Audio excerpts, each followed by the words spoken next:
Estamos hoje dando continuidade à série tremenda que nós estamos falando, segredos milenares para uma vida plena. Amém? Na mensagem de hoje, a ênfase da mensagem de hoje será família e filhos, que é realmente o bem mais precioso que nós temos na nossa vida. São os filhos, é a família, amém? Quantos estão sedentos para aprender mais da palavra de Deus hoje? Graças a Deus. Eu queria que você lesse comigo Deuteronômio capítulo 6. Nós vamos ler os versículos 4 a 12.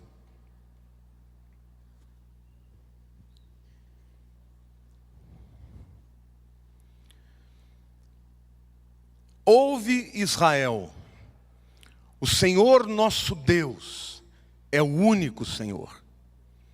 Amarás, pois, o Senhor teu Deus de todo o coração, de toda a tua alma e de toda a tua força. Estas palavras que hoje te ordeno estarão no teu coração. Tu as inculcarás a teus filhos, e delas falarás, assentado em tua casa e andando pelo caminho, e ao deitar-te e ao levantar-te. Também as atarás como sinal na tua mão, e te serão por frontal entre os olhos, e as escreverás nos umbrais da tua casa e nas tuas portas. Havendo-te, pois, o Senhor teu Deus introduzido na terra, que sob juramento prometeu aos teus pais, Abraão, Isaque e Jacó, te daria grandes e boas cidades que tu não edificaste, e casas cheias de tudo que é bom, casas que não enchestes, e poços abertos que não abriste, vinhais e olivais que não plantaste. E quando comeres e te fartares, guarda-te, para que não esqueças o Senhor, que tirou da terra do Egito, da casa da servidão. Este é o primeiro discurso que Moisés faz ao povo, depois que saem da travessia do Mar Vermelho. E nesse discurso, Moisés conclama a todo o povo, ele sobe no lugar mais alto, o povo se reúne, e ele brada a sua voz. Este é o chamado Shema Israel, Shema ouve Israel, Adonai Eloheinu Adonai Echad, o Senhor nosso Deus é um. E ele aqui então traz alguns princípios de Deus, de uma vida plena. E Deus diz assim: se vocês ouvirem e fizerem estas coisas, vocês vão receber e herdar de Deus um favor extraordinário. Casas que vocês não construíram, vinhas que vocês não plantaram. Literalmente eles entrariam na terra de Canaã e herdariam e conquistariam tudo que outros povos haviam trabalhado para exercer, para estabelecer. Deus estaria dando de graça para eles. Mas aqui a gente percebe um princípio muito poderoso e muito claro e muito simples, que eu quero que vocês acompanhem comigo hoje. Porque é um princípio que vale para qualquer um, para todo aquele que está disposto a entrar dentro de uma aliança com Deus. Quantos querem entrar nessa aliança de verdade? Deus fala, primeira coisa que vocês têm que entender, só há um Deus. E muitas vezes nós elegemos outros deuses na nossa vida, sejam deuses materiais, né? Nossa carreira, nossa família, o marido, a esposa, o dinheiro, tudo isso, tudo aquilo que toma o primeiro lugar na sua vida pode ser um Deus para você. E a Bíblia está dizendo que só tem um Deus, só existe um em quem devemos de quem devemos depender e em quem devemos confiar plenamente na nossa vida. Amém? É o Senhor. Diga: só um Deus na minha vida. Segundo princípio que Moisés deixa claro para o povo é que o amor que Deus espera e exige é o maior amor que nós podemos dar a alguém. Deus tem que ser o primeiro lugar na nossa vida. Diga para a pessoa do teu lado: Deus quer ser o primeiro lugar na tua vida. E a evidência disso é que Moisés fala: amarás, pois, o Senhor teu Deus de todo o coração. Não adianta amar com parte do coração. Coração aqui fala de espírito, fala da porção mais interior da nossa vida. Fala da essência de Deus. Deus é espírito e Ele nos criou como um ser que tem corpo, alma e espírito. Aliás, eu acho que melhor seria traduzido da seguinte maneira: diga assim: eu sou um espírito que tem uma alma e habito num corpo. Quem você é de fato é um ser espiritual. O seu corpo, esse que está aí, ele está envelhecendo e vai morrer um dia.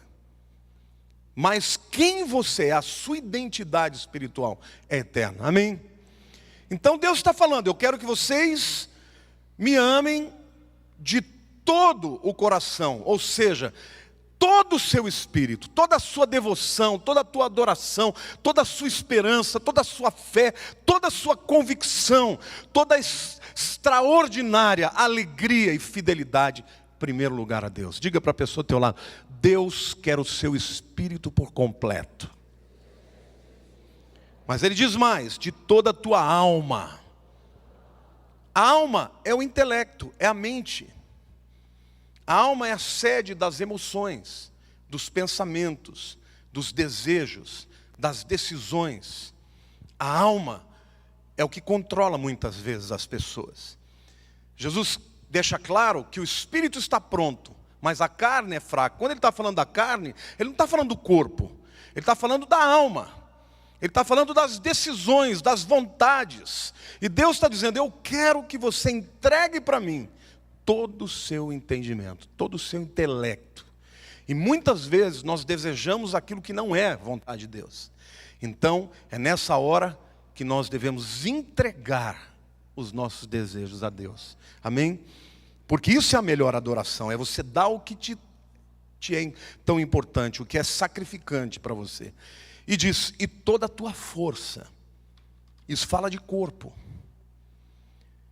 Em outras palavras, um princípio que Deus está ensinando é: os meus talentos, as minhas oportunidades, as minhas mãos, a minha boca, a maneira como eu me relaciono com o mundo, a maneira como eu trabalho para construir, para avançar, para ir além, deve ser em primeiro lugar para satisfazer os propósitos de Deus, não a mim. Muita gente trabalha único e exclusivamente para quê? Para crescer, para prosperar na sua própria vida. E o que Deus está dizendo: olha, se você entregar para mim tudo o que você é, inclusive o seu corpo, eu vou te abençoar. Eu vou derramar favor sobre a sua vida. Amém? Então Deus, em primeiro lugar, Ele diz: olha, só há um Deus. E a palavra do Senhor está dizendo para você hoje: não coloque nada como Deus da sua vida. Porque tudo aquilo que não é Deus e que toma um lugar de Deus é um ídolo. E o ídolo acabará por ser um instrumento de disciplina na sua vida. Terceiro princípio que a gente vê aqui, antes da gente entrar no hebraico, né? É que as palavras de Deus precisam ser guardadas no coração. Este é um princípio que a gente precisa entender. A fé, ela é exercida no nível espiritual. Não é intelectual. Porque o intelecto, ele é volátil, ele é volúvel, ele é influenciável. E o mundo, ele trabalha de uma maneira extraordinária para quê? Para formar a cabeça e a mentalidade que seja uma mentalidade contrária à mentalidade de Deus. Então os princípios espirituais, quando você lê a Bíblia, você tem que pedir a Deus o seguinte: Senhor, marca e grava estas palavras no meu espírito. Porque você pode até ser tentado no nível da mente, mas se você estiver firme espiritualmente, o Espírito prevalecerá na tua vida. Então, Moisés está dizendo para o povo: inculcarás. Inculcar significa literalmente introjetar lá no Espírito as palavras de Deus. Diga para a pessoa do teu lado: o Espírito que você tem pode armazenar todos os princípios de Deus, de maneira que você jamais retroceda na sua fé. A quarta verdade que a gente vê nesse texto, irmãos, é que os pais, digam os pais, têm responsabilidade de transmitir aos filhos estes conhecimentos. Querido, essa transmissão, ela é muito importante. Essa transmissão é fundamental. E é incrível como na sociedade que a gente vive, nós delegamos essa responsabilidade. Sim ou não? Quando os filhos nascem, começam a crescer um pouco, as mães, porque tem que trabalhar, ou delegam para as creches, ou delegam para as babás. E quem transmite os conhecimentos, os valores de vida, os primeiros a transmitir esses valores, não são mais os pais, mas são outros. Depois, os nossos filhos crescem um pouco mais, os professores passam a ser instrumentos de transmissão de conhecimento, de valores, de princípios. E daí por diante. Depois a internet, depois a televisão. E os pais, hoje, são meramente provedores. Dão a roupa, dão a escola, dão a comida, mas não gastam tempo para formar o caráter dos seus filhos. E Deus está dizendo aqui: transmitirás, e esse é um dos princípios que nós vamos ver aqui, do segredo do povo judeu prosperar, porque em qualquer país que o judeu esteja, esse princípio dos pais transmitirem oralmente, verbalmente, para os seus filhos, é o que garante que o judeu, não importa onde ele esteja, que ele tenha alguns valores muito importantes. Inclusive, você percebe que a taxa de divórcio em Israel é muitíssimo menor de qualquer outro país ocidental. Então, e o último princípio que nós vemos nesse texto é que Deus requer gratidão. Gratidão. Deus está dizendo assim: olha, eu vou introduzir vocês numa terra, e nessa terra vocês vão herdar de tudo. Lembrem-se quem é que foi que os abençoou. E este é um princípio que nós temos que ter. Gratos somos a Deus. A gente gosta demais de trazer os louros para a gente. Olha como eu sou bom, olha como eu faço isso, olha como eu realizei isso. Não, querido, se Deus não te permitisse, se Ele não abrisse portas, se Ele não te desse vida, se Ele não te desse saúde, se Ele não colocasse dons e habilidades na sua vida, tudo vem de Deus. E o primeiro conceito de uma vida plena e próspera é que nós temos que reconhecer que tudo vem dEle. Você está me entendendo? Até aquilo que você faz com a maior facilidade na vida, foi Deus quem te deu e te permitiu. Amém? Então nós vamos começar agora a mostrar, depois de entender o princípio aqui desse discurso de Moisés, nós vamos entender os conceitos, ou os princípios, ou os segredos milenares de uma vida plena. Hoje o tema é família e filhos. Vamos começar aí com a palavra filhos. A palavra filho no hebraico é yeled. Diga, yeled. Essa palavra é uma palavra muito interessante, porque ela é formada pela letra Yud, que no hebraico antigo é uma mão curvada, como quem vai abençoar. Depois a letra Dalet, que está lá a terceira, que forma a palavra mão. Diga, Yad, mão. E a letra do meio é a letra Lamed. Lamed significa ensinar ou aprender. No versículo 1 que nós começamos do capítulo de Gênesis, de Deuteronômio 6, versículo 1, Moisés está dizendo assim, olha: estes, pois, são os mandamentos, os estatutos e os juízos que que mandou o Senhor teu Deus se te ensinassem. Sabe que verbo é ensinar aí? Yeled, desculpe, lamed. Lamed é a letra. Eu vou explicar melhor. Por exemplo, como é que se escreve a letra L? Não é só desenhar L. Se você fosse escrever assim, por extenso, E-L-E, diga L. Amém? No hebraico é igual. A letra lamed, aquela do meio, fala lamed, mas o verbo ensinar se escreve lamed. Entenderam ou não? Agora, sabe o que é interessante? No hebraico antigo, a letra lamed é um cajado. Porque, na verdade, no conceito judeu, o cajado é usado pelo ancião, pela pessoa mais velha, porque tudo que aconteceu na cultura judaica aconteceu no deserto. Então o cajado era usado para quê? Para o indivíduo andar, não é? E ensinar no hebraico é ensinar o quê? Diga, ensinar no caminho. Então, na verdade, o que é um filho? São mãos treinadas. São mãos ensinadas. Esse é o conceito. Nós estamos falando do tempo em que Moisés escreveu. Se você visse isso escrito no hebraico antigo, ia ter uma mão, né?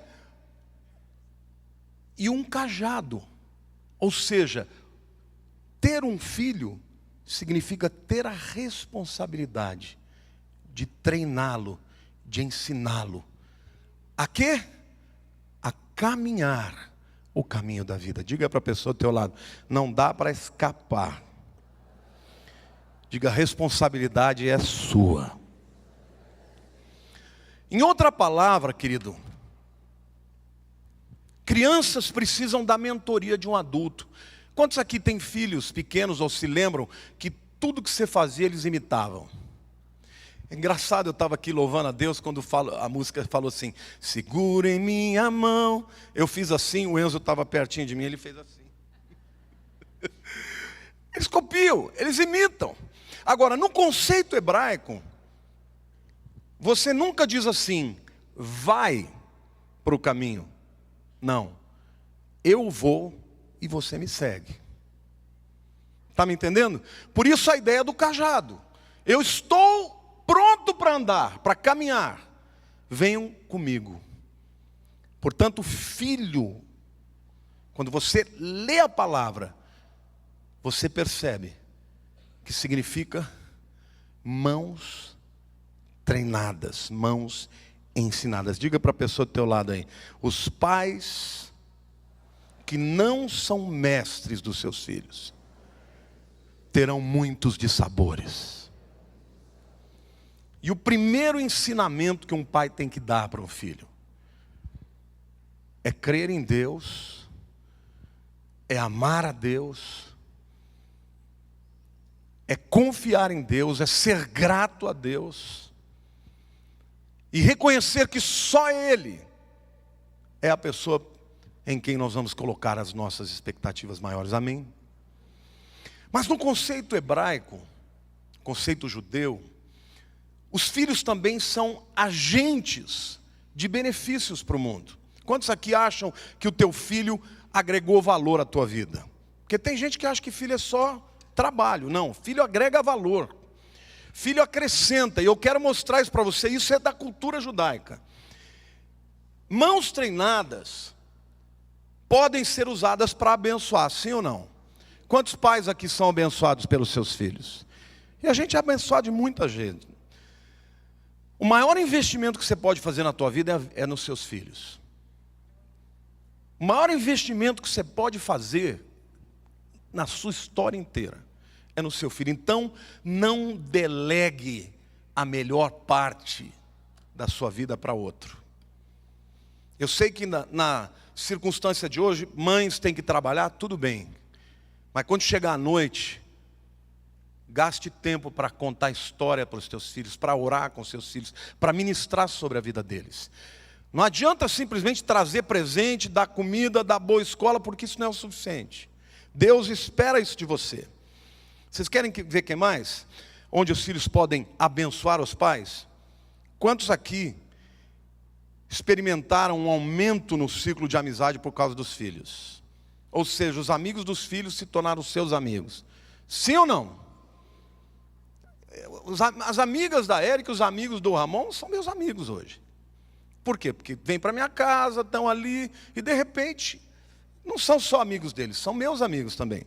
Então, os filhos também nos beneficiam nesse sentido. Outra coisa, os filhos beneficiam os pais quando ensinam coisas novas.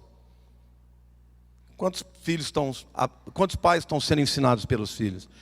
Principalmente nesse negócio de computador, internet e outras coisas mais, né? Eu brinco que o Enzo, com 2 anos, ele já sabe mais sobre negócio de internet do que a Lília.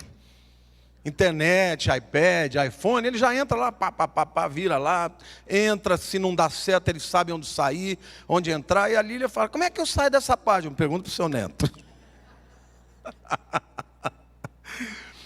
Então os filhos também nos ensinam coisas novas, e é maravilhoso você ser renovado por aquele a quem você treinou, em quem você investiu. Não é maravilhoso isso? Filhos podem influenciar os pais espiritualmente. Muitos pais se convertem por causa dos filhos. A Paty que está ali, ela se converteu primeiro e depois disso ela trouxe o pai e a mãe. E hoje está a família inteira, o irmão, está a família toda. Mas começou por um filho. Quantos aqui aceitaram Jesus por causa de um filho que se converteu? Está vendo? Muita gente levou, fica de pé. Só para vocês verem como isso é algo que realmente, olha, vamos dar uma salva de palmas para esses filhos que influenciaram os seus pais. Você também, Sueli? Você levantou para ver ou foi a Lígia? A Lígia se converteu primeiro que a Sueli. Está vendo? Os filhos são de verdade uma bênção muito grande na vida dos pais. Então investir sobre eles é importante. Outra coisa, os filhos também aumentam o networking, a rede de relacionamentos, inclusive para fazer negócios. Sim ou não? Tem muitas pessoas que acabam fazendo negócio com os filhos, com os amigos dos filhos. Então, na verdade, no conceito judaico, o filho, ele é um investimento tão importante porque ele traz retorno em todos os sentidos. Ele traz retorno financeiro, traz retorno emocional. Essa é uma outra coisa também maravilhosa. Os filhos promovem o aumento da família, sim ou não? E eles nos dão os netos, que nada mais são do que uma renovação de vida, de alegria. Eu conheço pais cujos filhos, quando se casam e têm filhos, não querem que os avós tenham contato com os netos. Quem fez isso errou demais. Você pode ter certeza que errou muito. Porque o normal é que os filhos, quando têm os seus filhos, queiram trazer os netos para a casa do avô, sim ou não? Ontem, eu e a Lília passamos das 3h30, 3:45, até quase 11 horas com o Enzo. O Enzo fez uma coisa inédita. Em 15 anos que eu moro no condomínio no Alfa Nova, eu nunca fui uma festa que teve lá. E ele falava para mim, festa, vovô. E eu tive que ir na festa, e teve direito a tudo. Comer maçã do amor com chocolate, bolinha de sabão. Fiquei quase 6 horas com ele. Me levou para um network.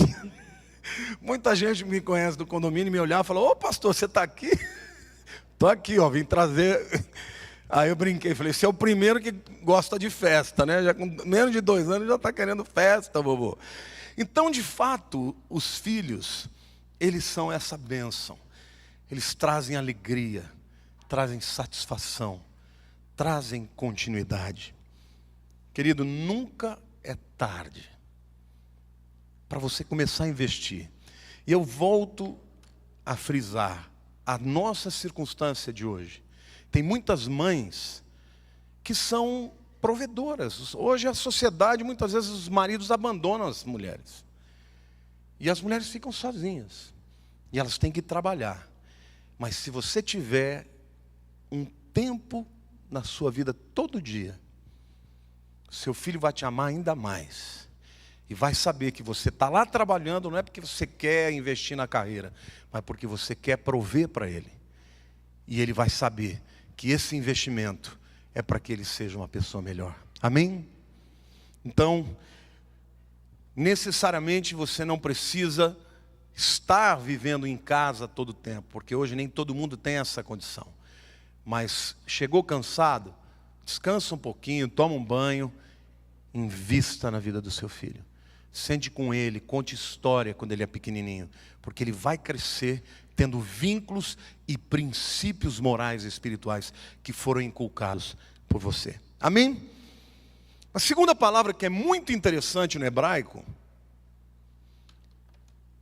que tem tudo a ver com família também, é shulchan. Diga assim, shulchan. Shulchan é mesa. Mas pastor, o que isso tem a ver? Essa palavra shulchan, escrita junto, é mesa. Se você separar ela no meio, separa lá por favor. Shelhen, ali, está tudo junto só para vocês mostrarem que na verdade é igual. Mas se você separar, né, as duas primeiras letras das duas últimas, Shelhen, fica pertencente à graça. O que pertencente à graça? Literalmente, quando um judeu lê a palavra mesa, ele sabe que as duas primeiras letras significam pertencer. Por exemplo, Shel, diga Shel. Shel é meu. Por exemplo, Lilian, Ri Haisha Sheli. Lilian é minha esposa. Sheli é meu. Shelar é teu. Shelano é nosso. Shel é propriedade, diga Shel. Posse, propriedade. E Ren é graça. Mas por que será? O que tem a ver mesa com pertencente à graça? Vou fazer uma perguntinha aqui, ninguém pode mentir. Quantos aqui têm costume de comer assistindo televisão? Levanta a mão.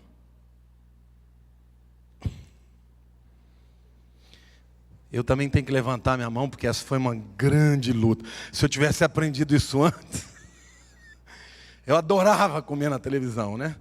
E até os endocrinologistas dizem que você engorda mais, porque você engole. Mas na verdade o conceito da mesa para o judeu é uma coisa importantíssima. A refeição é sagrada para o povo judeu. O pai, ele exige que os seus filhos sentem à mesa com ele para comer. Por quê? Porque o conceito de fazer uma refeição juntos é pertencente à graça. É uma graça na vida da gente, amém ou não?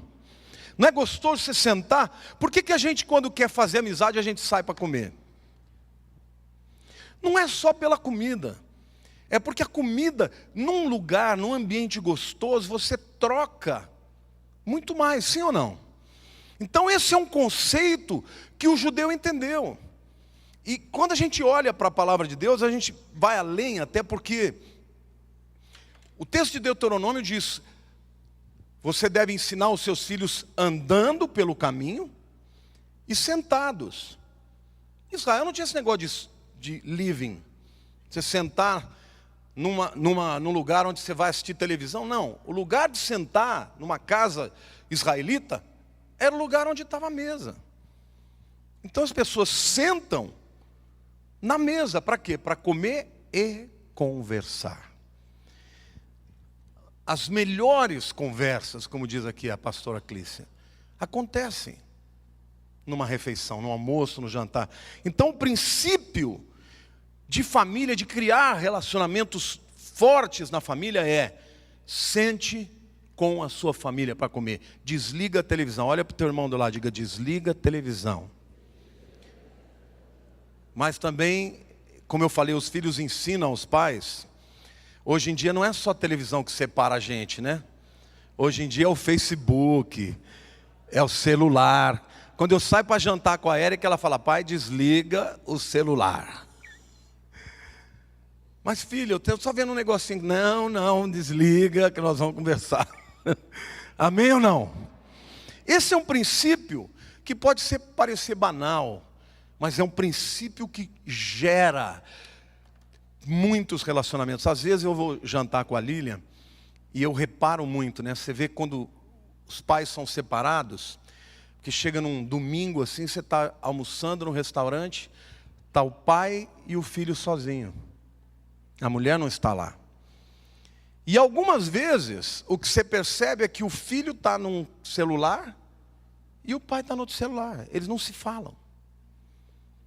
Isso é demoníaco, porque o diabo não quer que você mantenha um relacionamento profundo com seus filhos.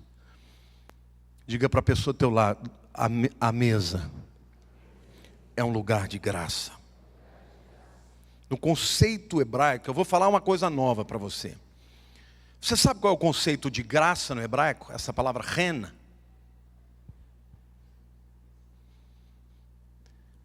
O que é graça para vocês? Favor imerecido. Esse é o contexto do Novo Testamento. E do Velho?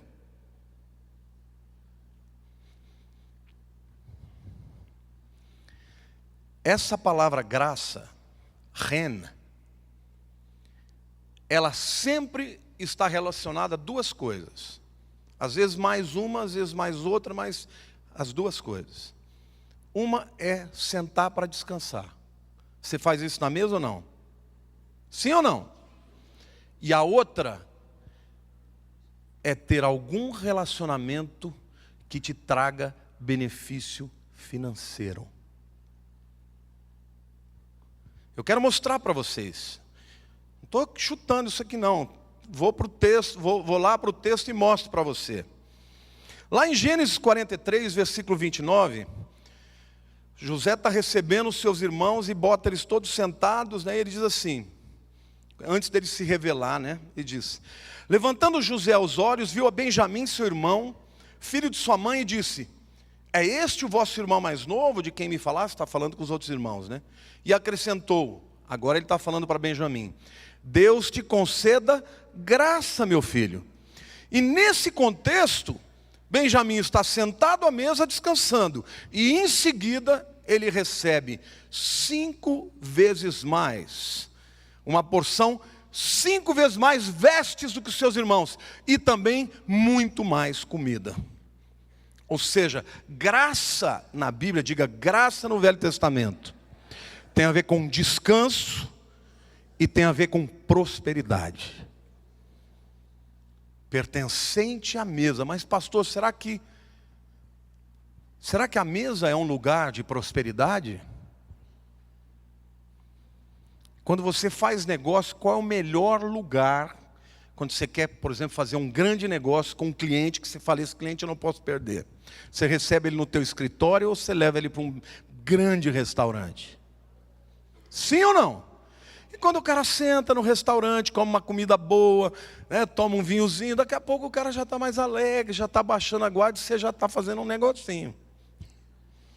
Judeu é um povo inteligente. Então, querido, um dos princípios, eu li um rabino que diz: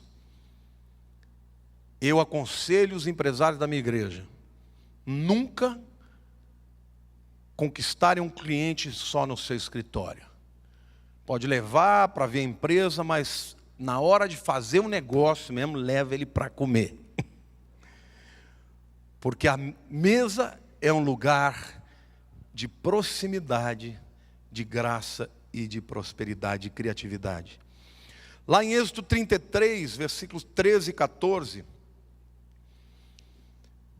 Moisés está falando com Deus e pedindo que ele se revele. Ele diz assim, Moisés fala: agora pois, se achei graça aos teus olhos, essa palavra é ren, rogo-te que me faças saber neste momento o teu caminho, para que eu te conheça e ache graça aos teus olhos.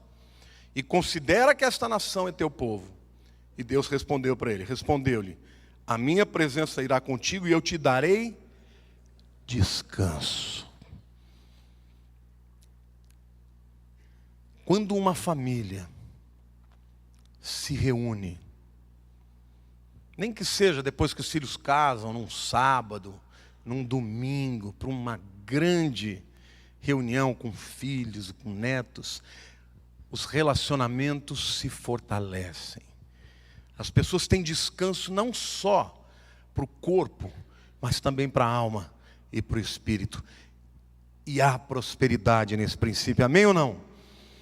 Então, na visão rabínica, entenda isso, os rabinos dizem o seguinte: pessoa que está o tempo inteiro correndo, não prospera. Diga para a pessoa do teu lado: gente ansiosa não faz nada direito. Tem que descansar. Tem que ter tempo para sentar, para comer, para olhar nos olhos das pessoas, da sua família, né, para brincar, para falar coisas bacanas, né? Então, esse conceito é muito inteligente. E eu quero mostrar para vocês, na psicologia existe uma associação de ideias, que é muito interessante. Vocês vão ver que tem tudo a ver com isso aqui. Eu vou falar uma coisa, você fala uma ideia que é parecida, que é relacionada. Lápis, caneta, apontador, lápis, caderno, papel, sim ou não? O que mais? Vamos ver o que tem aqui. Gato. Vem na hora, não vem? Mesa. Cadeira. A mesa é um lugar para você sentar, descansar, criar relacionamentos, prosperar. A mesa, no conceito de Deus, é o lugar onde a sua graça se manifesta. Hoje em dia, muitas famílias não têm tempo para almoçar junto, porque as pessoas trabalham, cada um no lugar, sim ou não? Mas pelo menos jantar. Ao invés de você chegar e todo mundo para a televisão, o pai de família tem a obrigação, ou a mãe, né, de falar: agora a televisão está desligada. Agora nós vamos conversar e comer. Isso é um princípio muito importante para a família, é um conceito judaico que faz diferença, porque as coisas mais importantes da vida você aprende de maneira informal. Você aprende muito mais informalmente do que formalmente. O ensino formal é importante, mas a hora que você está andando pelo caminho ou sentado na hora da mesa, você também transmite conhecimento para os seus filhos. Amém? Próxima palavra também é muito interessante. Nós estamos falando de família, né? Que é filho e filha. Filho é Ben, diga Ben. Ben Yehuda, filho de Judá, tá? Bat, diga Bat, filha, filha. Da onde vêm essas palavras? Eu vou dizer a raiz delas e vocês vão dizer por quê. Ben vem da mesma raiz de Bona, ou Bone,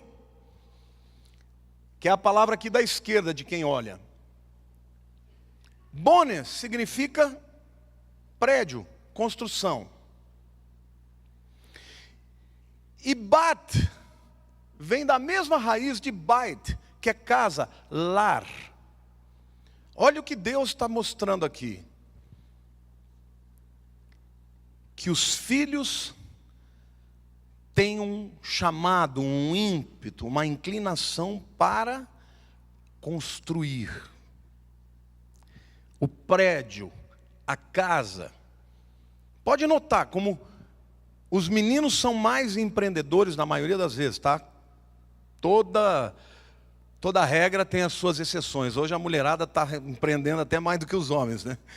Mas na verdade, quando Deus fez o homem, Ele fez o homem para ele ser o construtor, vamos dizer, o provedor, aquele que vai prover a estrutura física da família. E a mulher, ela foi criada com uma capacidade de tornar aquela construção um lar. Sim ou não? Vou fazer algumas perguntas e vocês vão comprovar o que eu estou falando. Dentro de uma família, quem é o coração? É a mãe. É ou não é? Quem ajunta os pintinhos? É a mãe. A própria palavra ema, ou ima, como a melhor pronúncia, tem a ver com uma cola em Israel que se gruda. A mãe é de verdade a cola que gruda e faz daquela casa um lar. E o pai é aquele que dá ao filho uma visão de empreender, de construir, de ir adiante. Quando você junta pai e mãe, você tem uma família estruturada. Filhos não foram criados para serem, vamos dizer, criados, não nasceram para serem criados por pais separados. Deixa eu dizer para vocês aqui, se você estiver vivendo uma experiência assim. Essa história de falar, vou separar da minha mulher e o meu filho só vai, a mulher dizendo para o marido, meu filho só vai ficar uma vez por semana com meu marido. Não faça isso. A melhor solução é a guarda compartilhada. É a melhor solução. O pai vê o filho a hora que ele quer, o filho vê o pai a hora que quer. Por quê? Porque às vezes a mulher tenta, de alguma maneira, prevalecer contra o marido e na verdade ela está prejudicando os filhos. Porque um filho sem pai vai ter uma lacuna importante. Um filho sem mãe, então, misericórdia. As mães são mais importantes do que nós. Essa é a verdade. Eu acho que um filho sem pai até subsiste, mas sem mãe é muito duro. Mas não é bonito isso? Desde pequenininho, você vê o molequinho, ele já quer. Ontem a gente levou o Enzo numa lojinha de brinquedos e ele sentou lá numa mesinha, tinha uma menina, um pouquinho mais velha que ele. E ele fez 1 ano e 9, e a menina tinha 1, 2 e 2. E ela estava fazendo os legos, ele fazendo os legos. Só que ele ia lá, tomava o lego dela. E o pai da menina era um cara forte pra caramba. Eu falei, vai dar encrenca aqui. Aí ele falava pro Enzo, não, brinca com o seu, olha, toma aqui. Mas ele não queria o dele, ele queria o dela. Já estava querendo mandar no pedaço ali. Esse é o ímpeto, tem a ver com a testosterona. Eu só tive uma filha, a Érica era um doce, ficava brincando quietinho. O Enzo, eu estou falando uma coisa, se eu não tiver um pouco mais de pique, eu não aguento, porque é o dia inteiro, querendo fazer sempre alguma coisa. É a visão de construir, de progredir. E a mulher é aquela que faz do lar, né? Faz de um lar, da casa da construção, um lar. Vamos dar uma salva de palmas para as mulheres?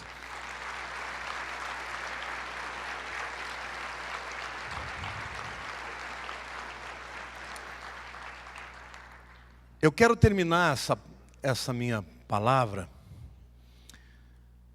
No hebraico, você tem uma palavra para pai que é av. Você tem uma palavra para mãe que é ima. Mas você tem uma palavra para ambos. É como no inglês. Como é que é pai em inglês? Father. Mãe? Mother. E pais? Parents. Tudo bem? No português não tem. Nós só temos pai, mãe e pais no plural. No hebraico é assim também. Essa palavra pluralizada de pais, de ambas as partes, é chorim. Diga chorim. Essa palavra nunca é encontrada no singular, até porque são dois.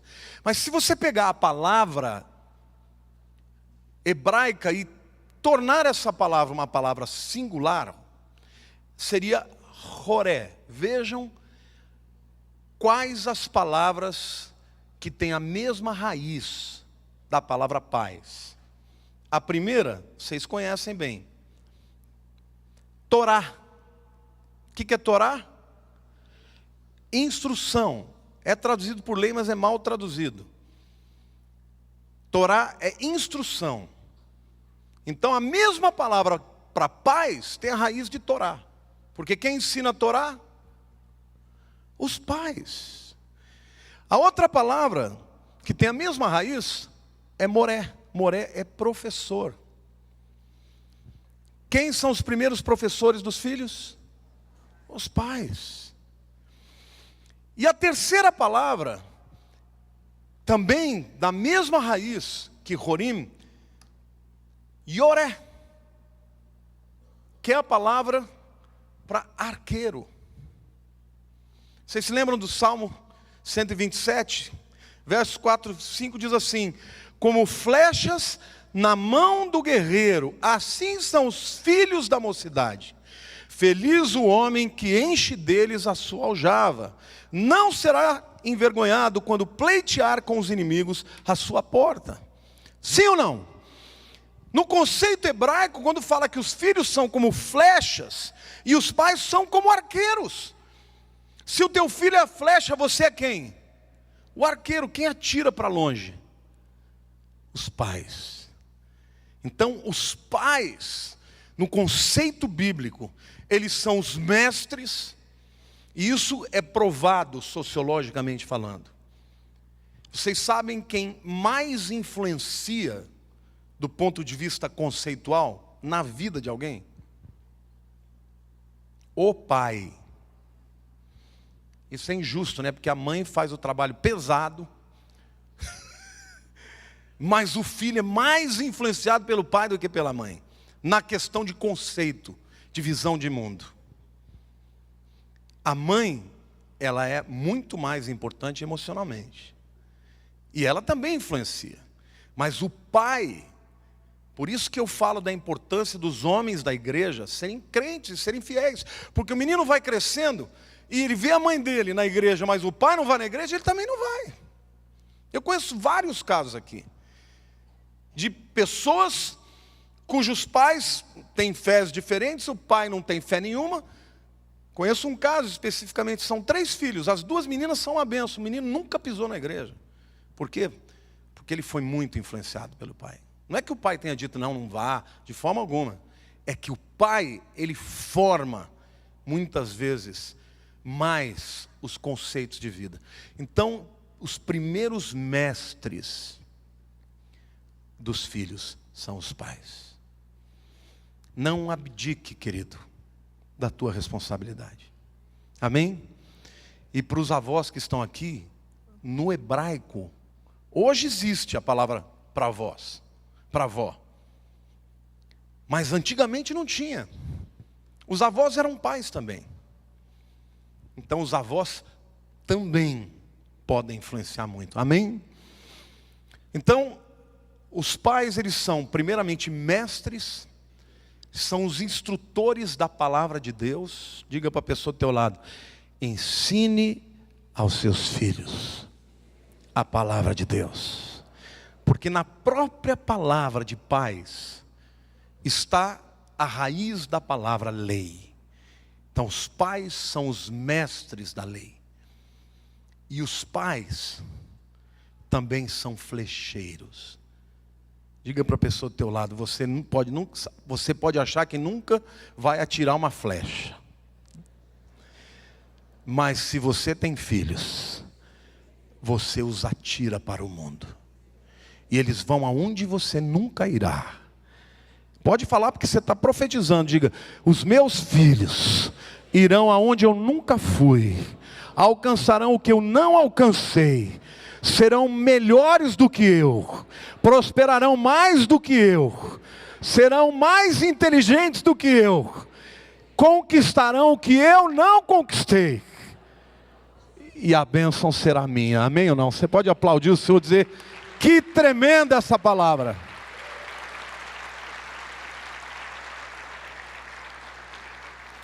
Provérbios 17, verso 6 diz assim: coroa dos velhos são os filhos dos filhos, e a glória dos filhos são os pais. Olha que palavra linda.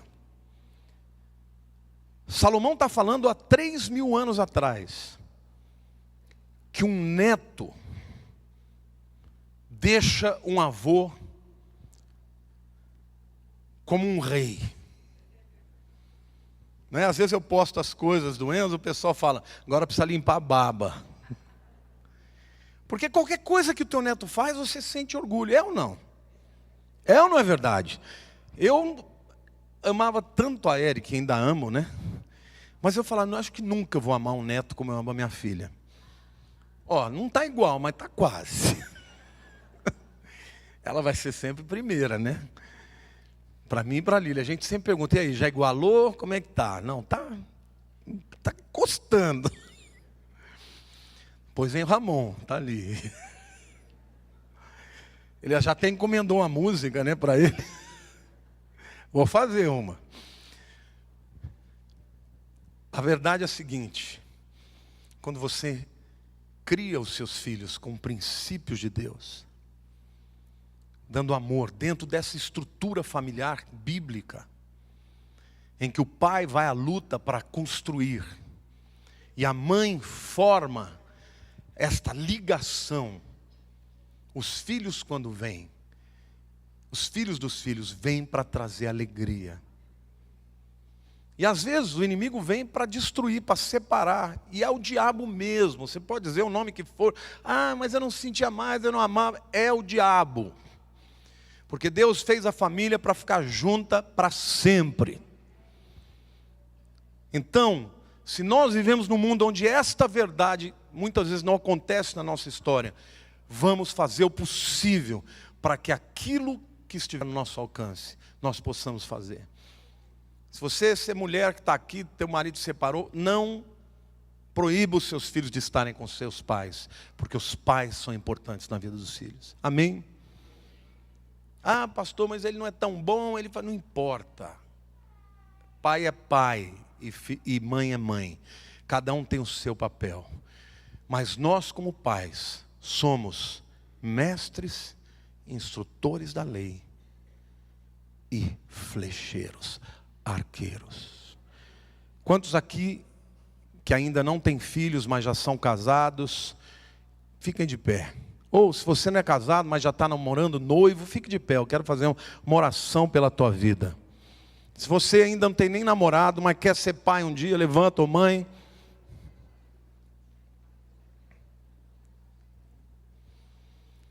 Levante a mão para o céu. Senhor, eu quero orar por cada um destes que aqui estão.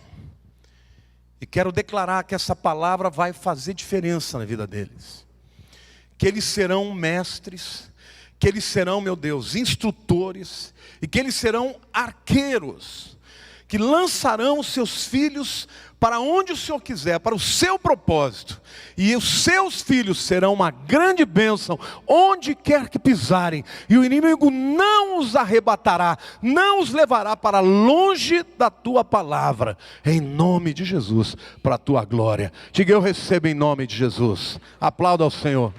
Pode sentar. Mas o texto também diz: a glória dos filhos são os pais. Esta palavra glória aqui significa beleza. Não é a glória que fala de peso, é uma outra palavra.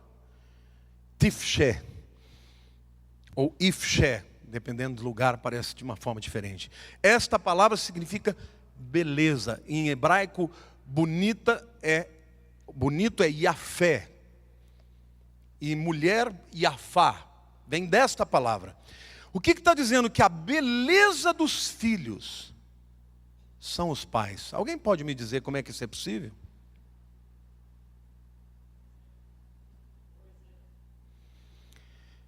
Está indo por aí. Os pais, os filhos que têm pais, que são exemplo, que andam na palavra, têm em si mesmos uma beleza, um brilho, um fulgor. Amém? É muito importante você saber que o teu papel, se Deus te deu um filho, uma filha ou muitos, você precisa ser, na vida destes, uma pessoa que vai dar exemplo para a vida inteira. Porque um pai, quando deixa de ser um exemplo para o filho, envergonha, entristece. Amém? Não é só os filhos que podem entristecer os pais podem entristecer os filhos também. Quero que você feche os seus olhos agora, e eu vou orar pela tua vida.